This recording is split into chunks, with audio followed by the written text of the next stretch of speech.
क्या आपने कभी महसूस किया है कि आप किसी आर्ग्यूमेंट में बस जीतने के लिए ही लगे रहते हैं, भले ही रिलेशनशिप खराब हो जाए? या कभी ऐसा सोचा है कि मुझे कोई गलत कैसे कह सकता है? Welcome to the brain mapping series, जहां हम एक्सप्लोर करते हैं माइंड के हिडन पैटर्न्स। आज बात करेंगे अहंकार की, यानी ईगो की। एक ऐसा पहलू जो हमारे मेंटल वेलबींग और रिलेशनशिप्स पर इनविजिबल वॉल्स बना देता है। लेट्स डाइव डीप और समझे कि अहंकार क्या है और इसे कैसे मैनेज किया जाए। व्हाट इज अहंकार? ईगो। अहंकार का मतलब है सेल्फ आइडेंटिटी, यानी मैं कौन हूं की भावना।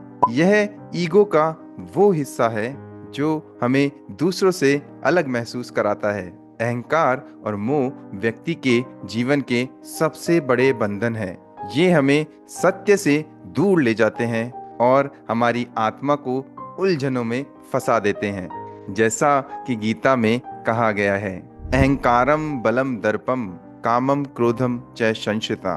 जो लोग अहंकार, घमंड और क्रोध का सहारा लेते हैं, वो दूसरों के साथ साथ स्वयं से भी दूर हो जाते हैं। इसका मतलब है कि जब तक हम अहंकार और मोह से मुक्त नहीं होते, तब तक हम अपनी सच्ची क्षमता और शांति को महसूस नहीं कर सकते।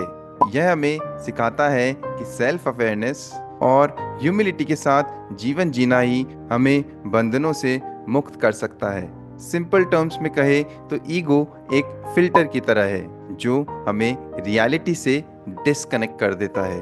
यह हमें टेम्पररी पावरफुल फील कराता है, लेकिन अंदर से हॉलो बनाता है। The story of the proud elephant. एक बार एक हाथी जंगल में फंस गया। सभी जानवरों ने उसे मदद की पेशकश की, लेकिन उसने कहा, मैं सबसे ताकतवर हूँ, मुझे किसी की मदद की कोई जरूरत नहीं।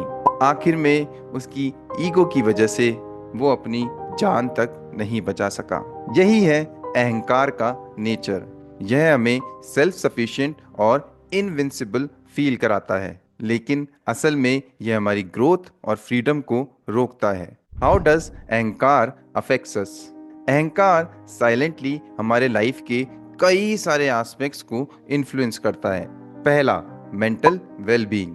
ईगो की वजह से हम गिल्ट, एंगर और एंजाइटी फील करते हैं। दूसरा, रिलेशनशिप्स। यह ट्रस्ट और अंडरस्टैंडिंग को कमजोर करता है। और तीसरा, प्रोफेशनल ग्रोथ। ईगो हमें फीडबैक एक्सेप्ट करने से रोकता है, जिससे हमारी लर्निंग और प्रोग्रेस रुक जाती है।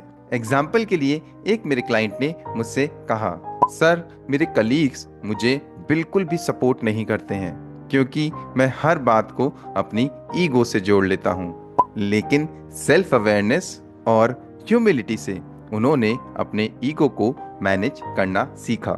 The spiritual perspective, ego as a mask. Spirituality में ईगो को एक मास्क माना गया है। यह हमें दूसरों और खुद से डिस्कनेक्ट करता है। जैसा कि गीता में लिखा है, अहंकार से मुक्त व्यक्ति ही सच्चा ज्ञानी है। जब हम इस मास्क को हटाते हैं तो हम अपने ऑथेंटिक सेल्फ से कनेक्ट कर पाते हैं। ट्रू फ्रीडम तब आती है जब हम ईगो को डिसॉल्व कर कर सेल्फ रियलाइजेशन तक पहुंचते हैं। A real life example, the arrogant leader. एक बार एक कॉर्पोरेट लीडर ने मुझसे कहा, मेरे डिसीजंस हमेशा सही होते हैं और मुझे किसी की राय की कोई जरूरत नहीं है। लेकिन जब उनकी स्ट्रैटेजीज फेल होने लगी तो उन्हें अपनी ईगो का सामना करना पड़ा। मैंने उनसे कहा, ट्रू लीडरशिप ईगो से नहीं, एम्पैथी से बनती है।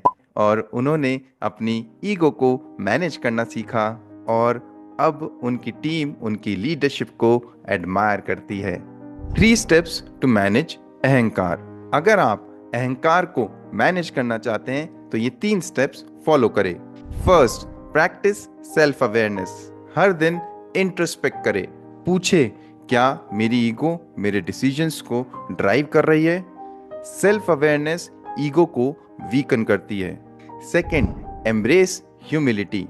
फीडबैक को एक्सेप्ट करें और दूसरों के पर्सपेक्टिव को समझने की कोशिश करें। ह्यूमिलिटी ईगो का सबसे बड़ा एंटीडोट है। और थर्ड, मेडिटेशन फॉर डिटैचमेंट। हर दिन 10 मिनट मेडिटेट करें और अफर्म करें, I am more than my ego and I am true to my self. Meditation ego के इल्यूजन को डिसॉल्व करता है। अहंकार हमें टेम्पररी पावरफुल फील करा सकता है, लेकिन सच्ची स्ट्रेंथ तब आती है जब हम ईगो को पीछे छोड़ते हैं। जैसा कि बुद्धा ने कहा है, the root of suffering is attachment to the ego. तो क्यों ना हम ईगो को डिसॉल्व कर कर अपनी ऑथेंटिक सेल्फ को एम्ब्रेस करें।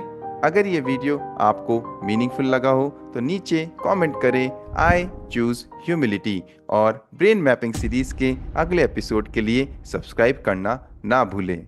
Let's grow together mindfully and humbly. Stay mindful and stay ignited.